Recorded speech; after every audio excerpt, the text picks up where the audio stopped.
Robert Macfarlane has this lyrical, meditative writing style that helps him convey his deep engagement with the natural world. He's written about mountains and forests and caves and root systems, and his books are chronicles of his journeys to these places. And often he's working through a question. Now, this latest question is the title of his new book, Is a River Alive?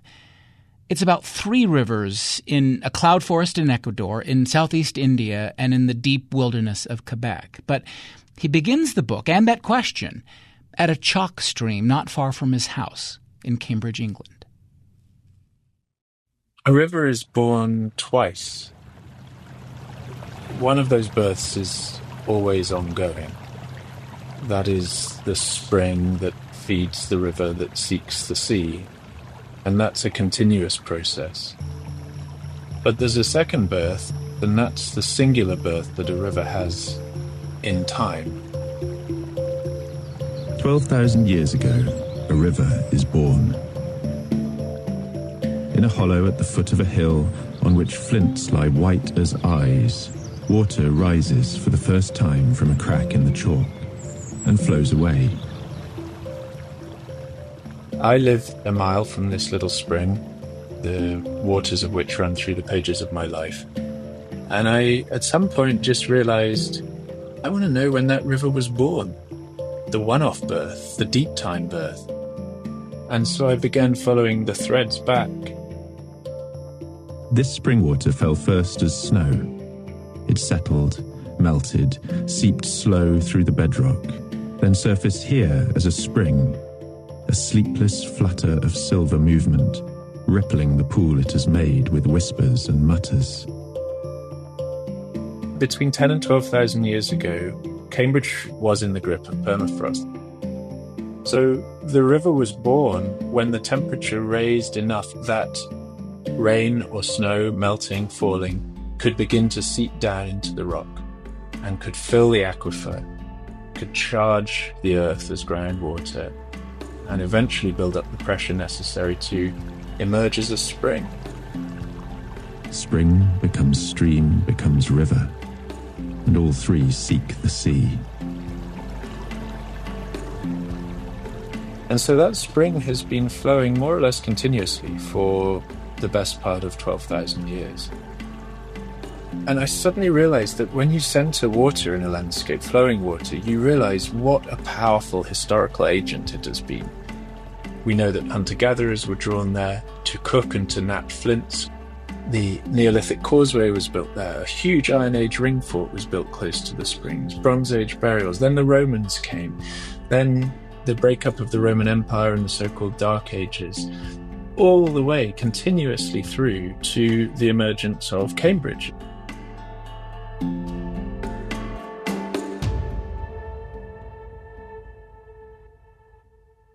And then we reach the summer of 1976, which was the summer I was born, though I take no credit or blame for what happened last summer, which was a drought so severe, so hot, so fierce that we haven't actually known the like since. And that dried up the spring. And finally, then in the early 2000s, I moved to the area, became a father for the first time, and discovered the springs, as it were. I mean, just for myself. And became fascinated by them and have been drawn back and back and back to them over 20 years. And in the summer of 2022, which is the summer I really began writing the book, was the hottest global summer on record. The summer when all the rivers nearly died. One day, late in the long dry, I walk up to the springs with my younger son, Will. I know what we will find that day, and I cannot quite understand why we are going. The springs have almost perished. Over-abstraction from the aquifer and a series of arid summers have done their preparatory work, and now the drought has struck. I've never seen the main pool so low. The hollow is choked and rank with leaves. There's less than an inch of water in the streambed that leads from the springs, and no perceptible flow. Has the water died? Asks Will. It's such a piercing question, isn't it? Can a river die? And I think actually we find it easier to recognize that water can die, that a river can die, because we know what it looks like and we know what it feels like. But I didn't want to tell Will that because he was 9 and it hurt him. He knew something was wrong there.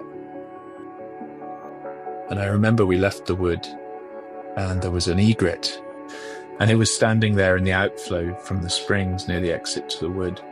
But it was standing on dry ground, dreaming that the water was still flowing.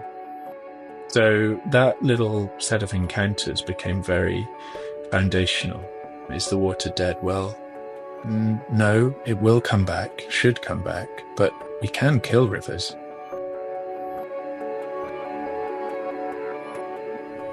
This is Radio West. I'm Doug Fabrizio. Robert Macfarlane is with us for the hour. Is a river alive is actually one of 3 questions that came to him a few years ago. He also wrote down in his notebook, can a forest think? Does a mountain remember? And they're all connected by a theme, how we relate to the natural world and what it means to imagine it as alive. They all press at the limits of how we describe, recognize, and attribute something like being. Right.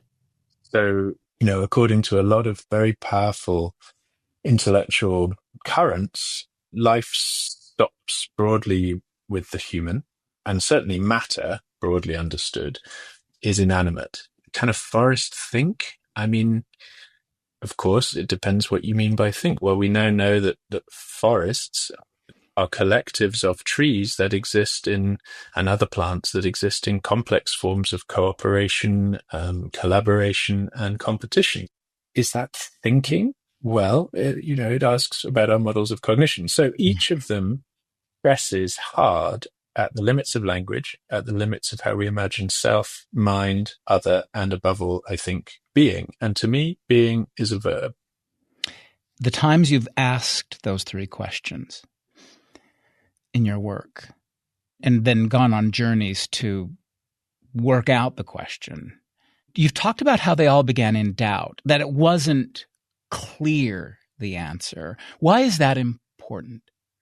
Well, otherwise I would just be showing my workings, right? I would already have finished the equation, and no one wants to read workings. They're the bits that no kid wants to do in homework, and no teacher wants to mark them, no reader wants to read them. So this is not a book called A River is Alive or A River Has Rights. It's a book called Is a River Alive? And although all my books have been motivated by questions, that the last one underlined the question at the heart of that is, are we being good ancestors? Mm-hmm. But I think exploration is fundamental to me, and it's an intellectual as well as a physical undertaking. So I wanted to really test my own imagination by contact with people and places and rivers and ideas and conversations that did not all say yes to the question, is a river alive? Some of them did, and the ways they said yes to it interested me as well, but others were resistant to it, and the rivers were there as well as co-thinkers, co-writers, and I non-trivially mean that they co-authored this book, co-thought this book. I want to ask you about the language that we use. You mentioned, this was in April of 2021, and 4 women from this intertribal coalition had written this letter to then President Joe Biden advocating for Bears Ears, that piece of land. And you include in the book some of this letter. And I want to read that first sentence because this is the crucial sort of bit that I want to ask you about. This is how they put it. They're writing about how we know these lands as a mother knows her child, but they begin by writing, we relate to these lands who are alive. And it's that who part that caught your attention. Yeah. Language is one of the great geological forces of the Anthropocene. We tell stories with it. It determines where we break ground, where we mine, how we relate to land, to creatures, to one another. So, I mean, in a sense, yeah, language, everything happens within language. But there are 2 things going on in that. These lands who are alive. So first of all, we have the confrontation, not to the mind of the writers of the letter, but to our minds, at least I surmise, lands being alive, lands alive, life in the lands, creatures in the lands, but the lands themselves. So there's that confrontation, which is a version of the is a river alive question. And then there is who. Yeah, who? These lands, who? Now, what happens when we who land, or when we who a river, without wanting to sound too much like Dr. Seuss? We recognize in that particle of language, we recognize a person. And I don't mean a human person. I mean another presence that expands the category of person. What we speak in language, we often reproduce in power, as it were. So river as resource, the river which flows; river as life force, the river who flows. One of the places where you go to ask this question is Ecuador. And I wanted to talk about what Ecuador does so remarkably. I think it was 2008, where they create legislation with all of the typical kinds of legalese that raises, and I think that process of the writing of this document, or the section anyway, that proposes nature has rights. Would you take us through this process and what they do there? Yes, and it doesn't propose it, it declares it. Yeah, this is a non-propositional document. This is a constitution. So in 2007, Rafael Correa, the as it were, socialist president, comes to power in Ecuador, along with a whole bunch of other leftist presidents in the pink tide down in Latin America at that time. And one of the first things he does is basically rip up the existing constitution and gather an assembly to revise the constitution.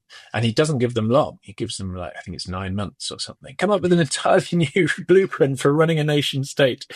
And this incredible process gets underway. It's an absolute whirlwind of, interested parties and lobbying and groups trying to imagine, and I call it moral imagination. They're trying to imagine otherwise how a nation state might function differently to the ways it's proceeded up to that point.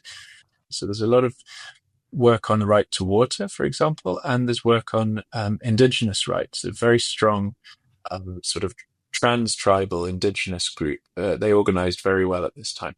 But the articles of the Constitution that have caught the global imagination then and continue to do so are the Articles 71 to 74, and these are the so-called rights of nature articles. And the first of those recognizes the right of nature, the rights of nature to exist, to flourish, and to persist, and to continue to do that in the future.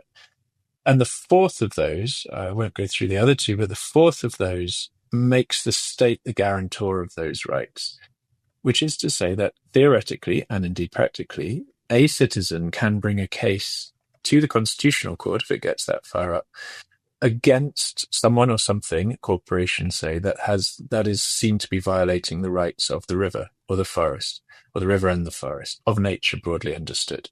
And that's pretty radical. Indeed, it's hugely radical.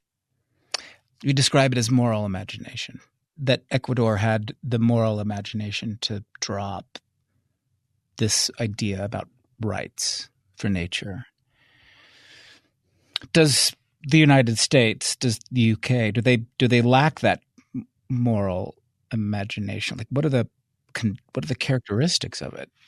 Yeah, it's a really interesting question. North America and the US is actually the hotbed of rights movements and, let's say, moral imagination. And there's a wonderful example. The Klamath River, the story of the Klamath River, flows down out of Oregon and into California and reaches the sea. And the Klamath, as you will know, has been the site of the biggest de-damming project in US history. And de-damming project, which concluded the dismantling last summer, late summer, early fall, was the result of a powerful act of moral imagination pioneered by the Yurok tribe, who were a salmon people, but who could no longer be salmon people because the dams that went up there from the 1920s onwards, 1922 was the first, the 4 big dams, had stopped the salmon run. So for about 20 years, I think even longer, the Yurok tribe and a wider alliance of river keepers, effectively, river dreamers, imagined otherwise. And they imagined a free river, a river without those dams. And what would that look like? And what would the watershed look like? And what would life look like and feel like and smell like?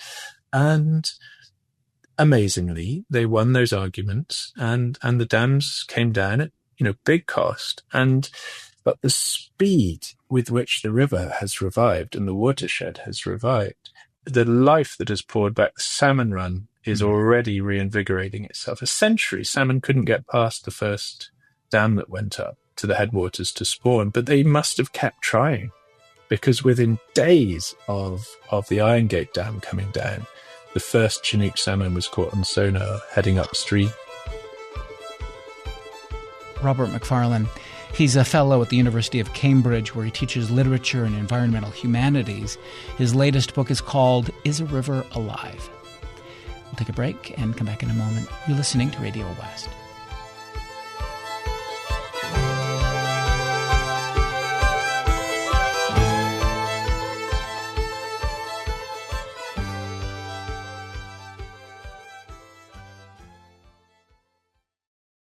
This is Radio West. I'm Doug Fabrizio. Today in the program, we have with us the writer and naturalist Robert Macfarlane. In his latest book, he asks the question, is a river alive? Macfarlane goes on these journeys to find people who think that rivers are not resources, but they're living beings and they have actual legal rights. He says if a river dries or recedes or becomes choked with pollution, it's a failure of a moral imagination. And this is a conversation that is very relevant to this place. What changes if we consider a river, or in our case, a lake, to be alive? The book is called Is a River Alive? Let's get to the first journey that you write about in the book. Your trip to northern Ecuador and the cloud forest and rivers there. Tell us about Juliana, this remarkable human being. She's the kind of the first main character, great character in the book. A book with a lot of great characters, I have to say, who share this kind of remarkable experience with grieving that we can talk about in a moment. But tell us about her first. And maybe you could just talk about her ability to hear or sense fungi. Late one day in March 2017, while driving a rough road through a monkey puzzle and beech forest in southern Chile, with sleet spattering the windscreen, Juliana suddenly screeched to a halt. She had seen something she later described as a fuzz in the matrix on the exposed black earth on the left bank of the road. A difference, a glitch. She jumped from the car. There, growing among tree roots on the tangled bank, was a mushroom with a pitch-black cap flecked with small white scales, and another, there, and another, 6 of them, 6 black and white mushrooms growing in that snowy undercut. Juliana Furci is the founder of the Fungi Foundation. She is a hardcore Chilean, Italian, British mycologist, fungi specialist. She's written the 2 definitive field guides to the fungi of Chile, which is where she lives and works predominantly. So, first of all, we're talking about a very serious person, somebody hugely accomplished in the world and a very remarkable field mycologist who knows the taxonomies and the cellular level biology inside out. She's hardcore. Right. But she also senses fungi in ways that I find impossible to assimilate within the bounds of the natural, in ways that seem supernatural. But I guess one might say that they're a sort of form of internalized knowledge as manifested as instinct. But however you rationalize it, what happened is when she was driving, I wasn't with her at this point, when she was driving down a dark road in Patagonia with Cosmo and Merlin Sheldrake, our mutual friends, she suddenly pulled the vehicle over, disappeared off into the forest. Cosmo and Merlin heard a kind of whoop from deep in the forest, went over with their phone torches, and there Juliana was flat on her belly, which is how she likes to greet fungi, And woohoo is her kind of greeting to fungi. And there were, I think they're called Stephanopus azureus, but basically they're blue. Yeah. They're a spectacular blue species. And Cosmo and Merlin were like, what? Well, what? How? What? I mean, this was, the car was out of sight, deep in the woods. She was deep in the woods, and she just said, "Oh, I heard them. I knew they were there."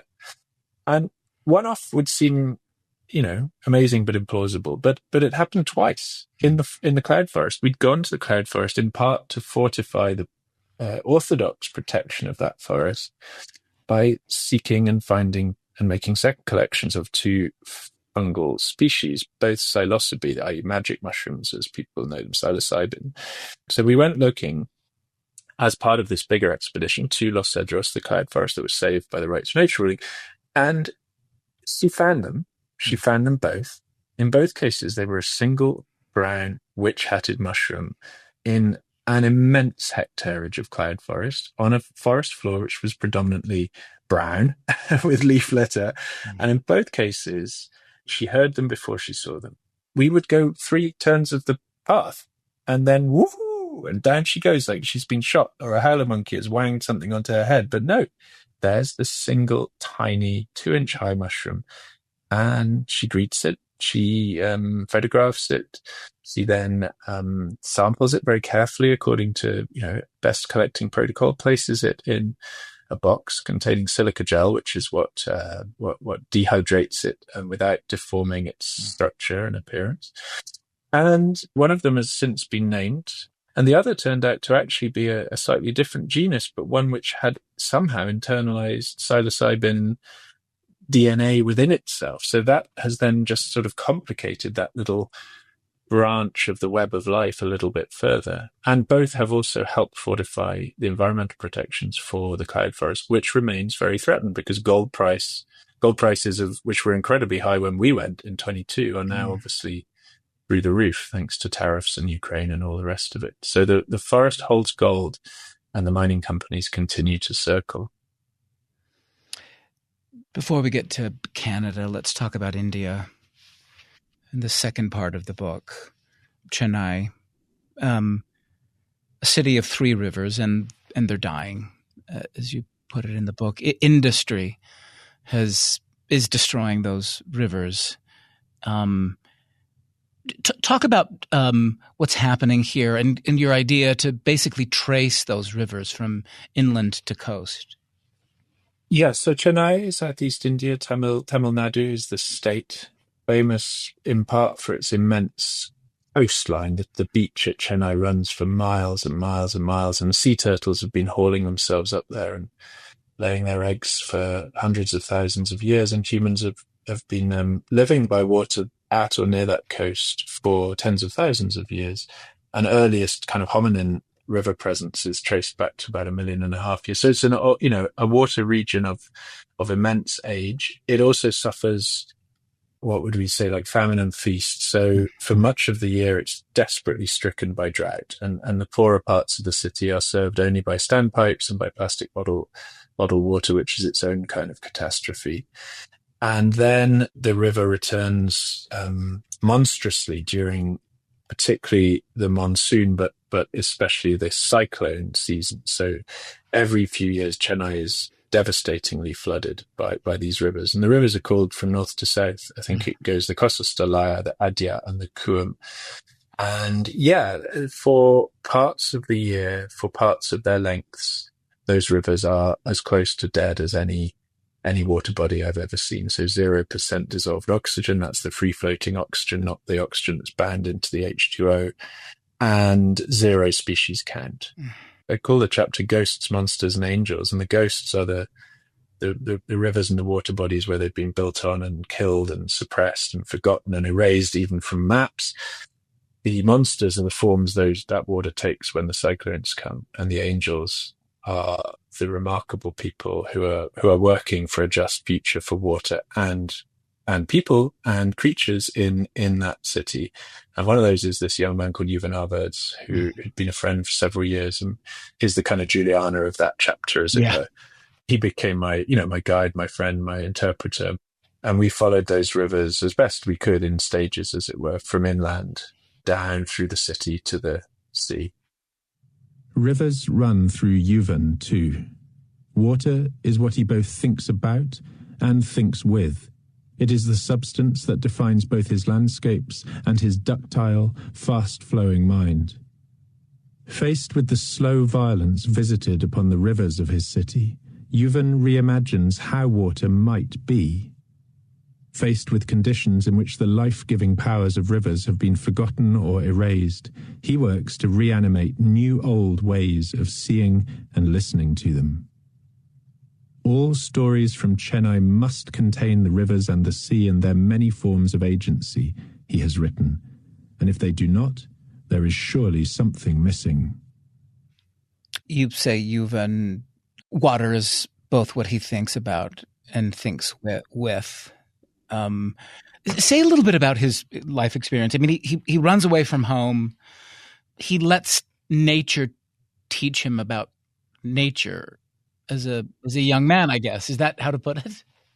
Yeah, well, he ran away. I mean, he ran away from home because he had been physically abused for years by his stepfather. Really, I mean, he's very open about this. So he ran away at 16. A sort of shell of a boy, really.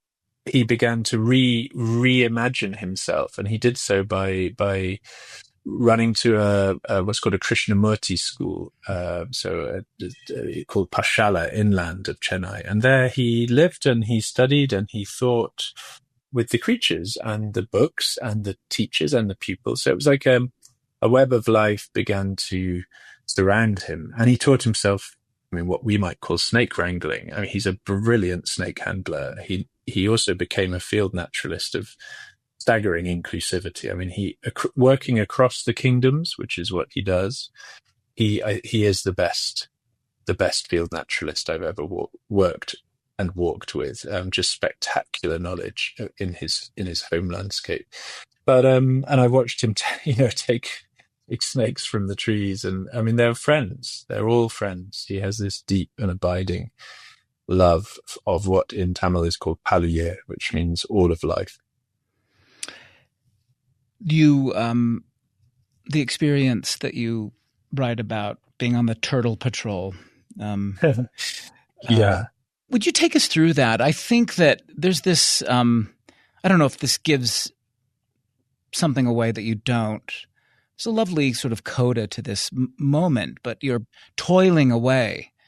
And then there's this nice moment that maybe you can talk about. I just thought as a scene this was exciting and lovely. Yeah, so olive ridley sea turtles, what astonishing creatures they are. These mothers, and they're all mothers who come ashore at Chennai in January, February, early March, and they come ashore over the months in their thousands. And they come ashore alive and they come ashore dead. And they come ashore dead because these mothers who journey for hundreds, thousands of miles through the deep, following incredible ancient instincts and map-making technologies we can only even begin to comprehend. They know where that beach is, even if they've been swimming off, deep in the Indian Ocean. They know where to go at that time of year, and they haul when they wash up dead. They do so because they've been struck by trawler or tangled in ghost nets as they approach the beach. And so we walked that beach in the day, and it stank of rotting turtle meat, and the eyes of the turtles get picked clean by the ghost crabs, and it's the cycle of life and death, and it's also humans killing where they don't need to. But at night, the turtles come ashore alive to lay their eggs, and they've been doing this for, well, probably millions of years. And they know what to do. They haul themselves up in the dark. The mothers dig a nesting hole with their flippers effortlessly. We all kind of know what this looks like. We've seen it on the TV programs. And then they drop their eggs in there, sometimes 120 ping pong ball shaped eggs, and then they cover them back over, and then they slip back out to sea and leave them. And for a long time that was fine. That was safe. And the hatchlings, when the hatchlings come up 40 odd days later, they know to make for the beach. But now the beach is a dangerous place. So many, the city has grown. So there are feral dogs that dig out the nests. There are tractors pulling the fishing boats that collapse the nests and crush the eggs. The turtle hatchlings get pulled inland by the bright lights of the city, which they think are the moon or they think are sea sparkle. But of course, if they go inland, they die. So the numbers are really, really challenging. So the turtle patrol for 20 years, more, 30 nearly, every night during breeding season, they walk the beach, miles and miles of beach spread out, and they watch the mothers come ashore, or they track their tracks. They dig out the nests, they count the nests out, they count the eggs out of the nest, and then they move them in thousands and thousands and thousands of eggs to a safe hatchery space on the beach where they get reinterred in the sand, exactly the same nest shape, exactly the same number of eggs. So there's no mixing of hatches. It's all very, very organized. And then 40 days later, that sand starts to kind of shuffle and hiss and bubble, and out come the hatchlings from that clutch of eggs. And I was there not only to spend the night, humbling, exhausting, deeply moving night, digging out the nests and carrying them safely to the sand to be reinterred. But I was also there when at dawn, the first hatchling of the season popped out of the sand, and there was a big cry went up from everyone. And this tiny little child's toy perfect miniature of a vast sea turtle was there, and all it wanted to do was get into the water. Life! Let's talk about Canada, which is the final journey. Why did you choose this one? We'll get to Wayne in a moment, who's an extraordinary character, like a lot, and Rita too. We have to talk about. Tell us what took you to northeastern Quebec. Well, in each of these three places, Ecuador, Chennai, Quebec, Nitassinan, there were rivers under threat from mining in Ecuador, from pollution in India, and from damming in Quebec, Nitassinan. But in each of these places, rivers were being radically reimagined as well. The rights of the forest and the rivers in Ecuador, the angelic dreaming of a just future for water in Chennai, and indeed rights again in this anti-damming campaign that resulted in the Muteshikashipu, or the Magpie River, the one at the heart of this section, becoming the first Canadian river to have its rights recognized and to be declared a living entity. And this took the form of what's called a mirror resolution, which is where two matching resolutions, each differently slightly inflected and worded, were issued by the Mingani Regional Council, the White Council, and then the Innu Council at the little township of Equaniche. And it was Rita Mesticosho, this Innu community leader, who helped draft the Innu version of that. And it's another amazing document. And so I traveled to meet that river, to ask Rita's permission to descend it, to be dropped by float plane about 120 miles up the system, and then to paddle out through roadless terrain to the sea at the Gulf of St. Lawrence. And I think I can confidently say I've taken a few journeys in fairly remote places in my time, but this was the most powerful and consequential I've ever known, probably ever will. Robert Macfarlane, his latest book is called Is a River Alive? We'll take another break and come back in a moment. You're listening to Radio West.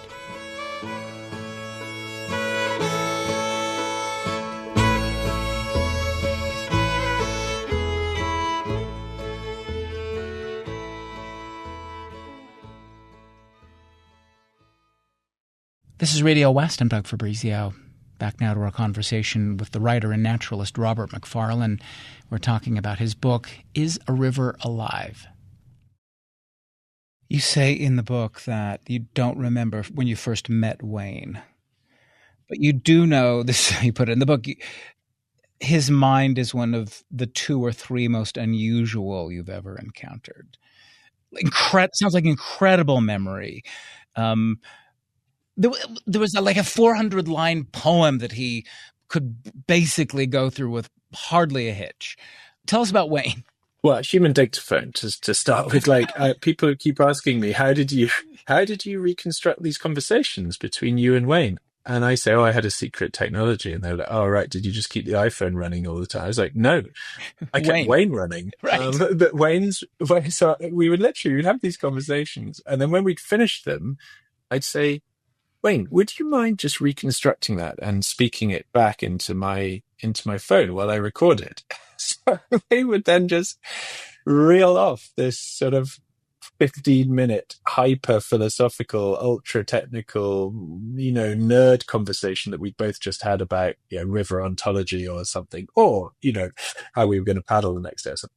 And he can do it. Yeah, he started reciting a 300, 400 line poem to me, and he stumbled for the first time at line 212 or something, and he was so mad with himself. So he's superhuman memory. He thinks about the world in always counterintuitive.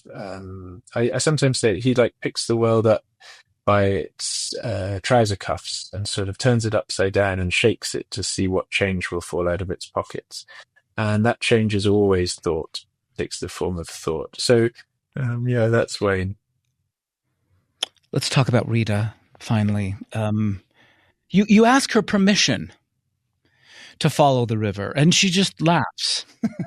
Yeah, she laughs. Well, I asked her permission, obviously, because I'm a white dude, and then, can I get dropped by a float plane on the river that's flowed through your people's traditions for 8,000 years? And so, of course, if she'd said no, I would have turned around and retraced the 4-day journey that I'd made to get to that place. I would have obeyed her instantly. But she said yes. She laughed at me. She said, yeah, you don't need of course, you don't need my permission. You need the river's permission. And she also, Rita, so yeah, Innu poet, writes in Innu and French, Innu Ayman, the Innu language and French, and just an absolute force of a presence, singer, holds her community together, guards the Innu Ayman language. It's really endangered, stunning poet. If anyone of your listeners has French, find Atiku Utai, Le Coeur du Caribou by Rita Mestacosho.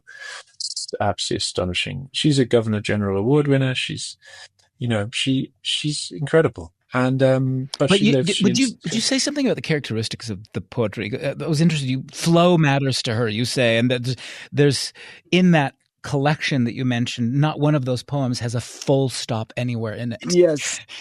Yeah, she's not a full stop person, Rita. Well, I say that, but she's also very decisive. Yeah, she writes, she writes sometimes in Innu Ayman, sometimes in French, sometimes in both what's called macaronic poetry, where you effectively, a poem contains a line in one language and then a line in the other, and they mutually translate. But her poetry is, I suppose it's about her love of land and water, about memory, about her people, the Innu people, and how their lives had been profoundly changed by the arrival, obviously, of European colonizers. And there's a first line of one of her incredible poems. It says, Mes peuples écrivaient des dictionnaires de la terre, I think is how it begins. So my people used to write dictionaries of the land. She goes on, encyclopédie des rivières, encyclopedias of rivers. And it's the tense that matters. I think when I first translated it, I think I translated it as my people wrote, but actually I think it's more powerfully translated and truly translated as my people used to write. So there's a sense in which that has been taken away from them by settlement and all of it. Yeah. So Rita lives in surprising powers of hope, I think. But she primed me for the river. She absolutely got me ready with a series of well, that's what I want to talk about finally. So one of the things she says to you, she gives you these instructions, really remarkable. The first thing she says, or one of the things she says is, Robert, I would say this, don't think too much with your head. Forget your notebooks on the river. Leave them behind. And then the first thing you write after that is you gulp. So I'm just trying to imagine, as a writer who I'm guessing fills up lots of notebooks as you're trying to remember, what did you make of that instruction, and how did you try to follow it. It pierced me to the soul. Yeah. I mean, it was so she got me bang to right. She was like, you look too much with your eyes, you think too much with your head, you don't feel enough with your heart, you think in hierarchies, you need to think like the river. I said, well, how do I do that, Rita? I've been trying to do that for the last 3 years and I don't think I'm any closer. And the notebooks, I came to a negotiated settlement with her. I was like, Rita, I have to have these notebooks? She said, well, if you have to have them, then you must promise me you will only write when you're on land. Right. You mustn't write in them when you're on the water. And that was brilliant. And what she was doing, I realized, in this amazing, intuitive and decisive way, was just stripping away all my usual mediations, my usual props, my, I'm the writer, I'm standing on the bank, I'm watching everything happen, I got a pen behind my ear, a notebook in my hand. But also I analyze, I rationalize, I'm optical. She was like, no, you get rid of you leave that here. You just switch it off, toggle it off. And of course that's hard to do, but in the end, the river really, really did it to me, the river and Rita.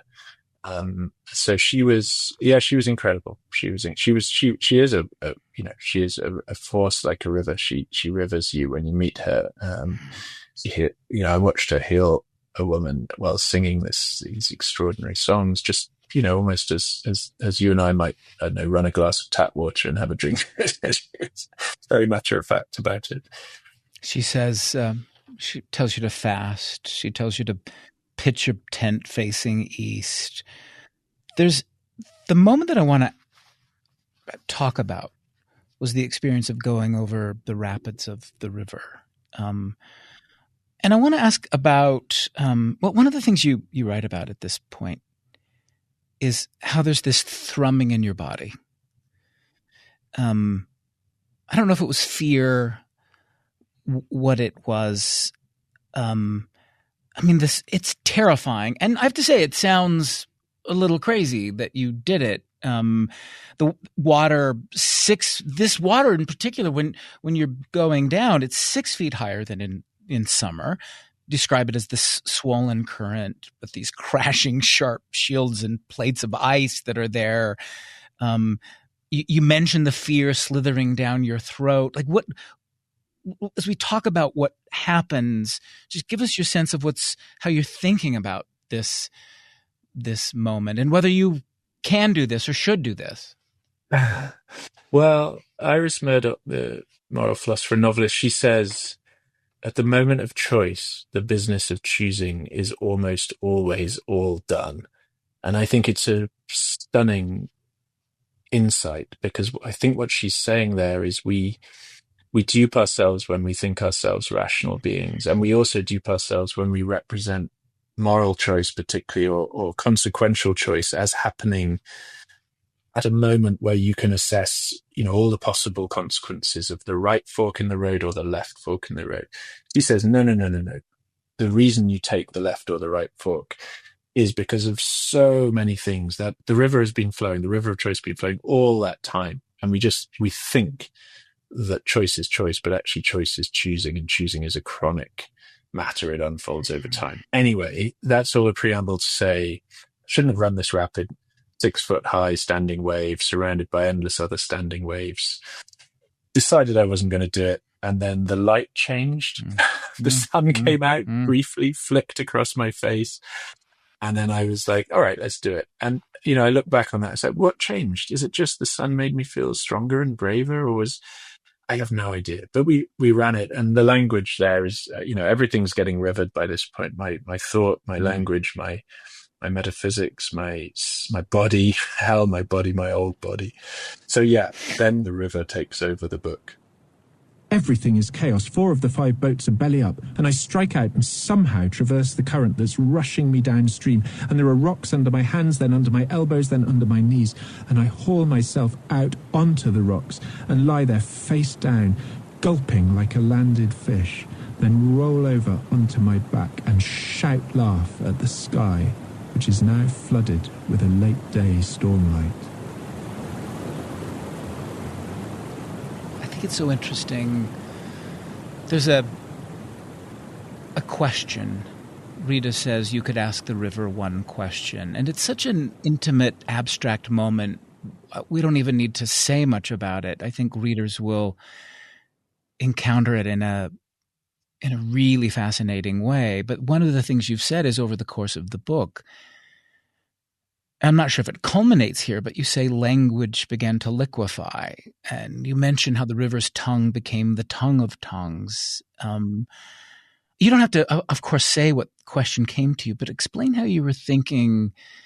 You describe having this unmistakable sense of some kind of incandescent aura. I don't want to overdo it, but do you mind talking about this?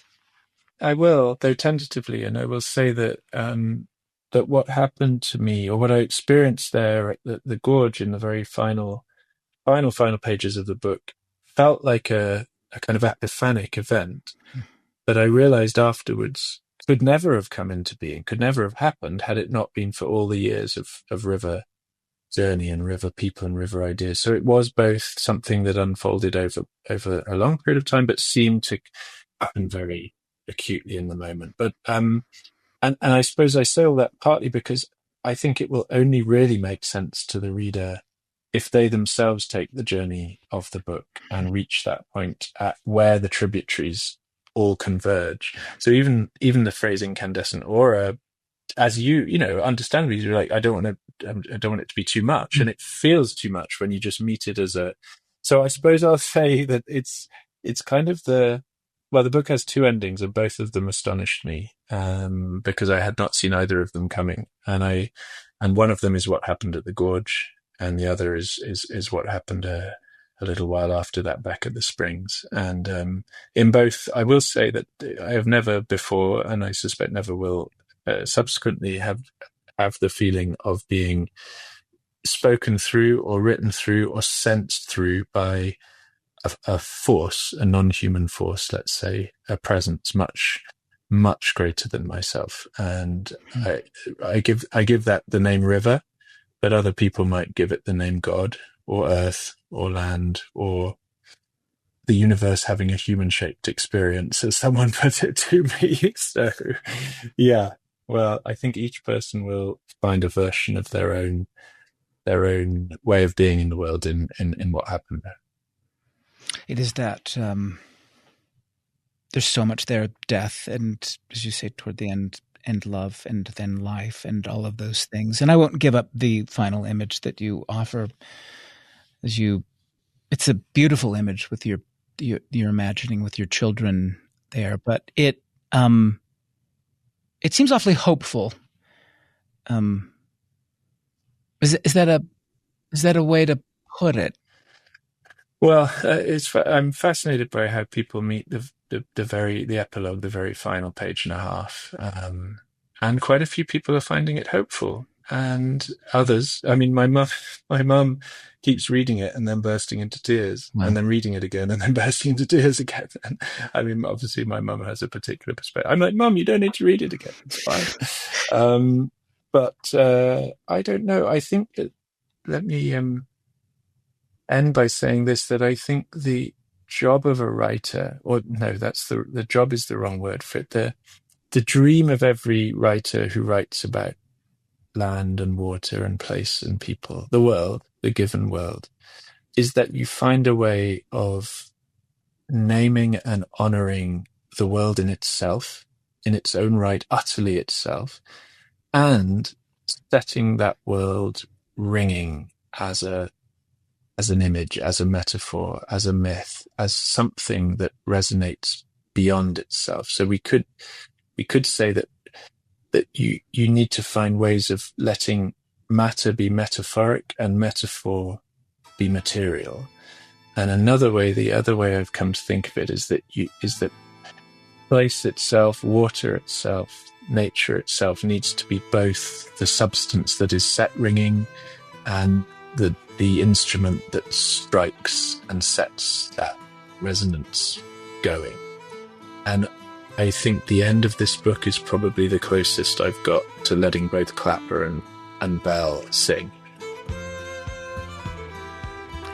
Robert Macfarlane, thank you very much. Thanks. Robert Macfarlane. He's a fellow at the University of Cambridge, where he teaches literature and environmental humanities. His latest book is called Is a River Alive? Radio West is a production of KUER. You can subscribe to the show wherever you get your podcasts. We're on YouTube at KUER 90.1. We're on Instagram at Radio West. And you can email us at radiowest@kuer.org.